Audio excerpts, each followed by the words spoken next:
Magandang araw sa ating lahat. Showbiz update uli guys, at ito ay may kinalaman sa mainit na isyo ngayon tungkol sa pag-unfollow ni Catherine sa mga celebrities at kasama na dun si Liza Soberano. Ano nga ba ang dahilan? I shine so bright, you might go blind. Shenna Talks, like and subscribe. Hindi may tago sa social media ang pag-unfollow ni Catherine sa ibang artista kasama si Liza Soberano. Ito ngayon ang tanong, bakit kaya in-unfollow ni Kat si Liza Soberano?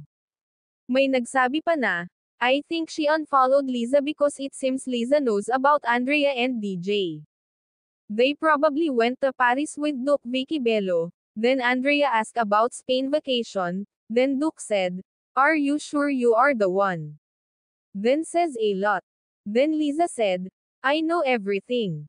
Pero ang tanong, anong kasalanan ni Liza? Sigurado wala naman siguro. Pero guys, isa lang ang masasabi natin sa pag-unfollow ni Kat ng ating Hopi, no big deal at hindi kawalan yun.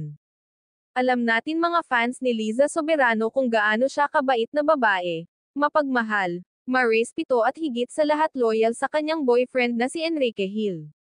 Good luck Liza Hope Soberano, whatever it goes, andito lang po kami na mga solid fan mo. We love you. Thank you for watching.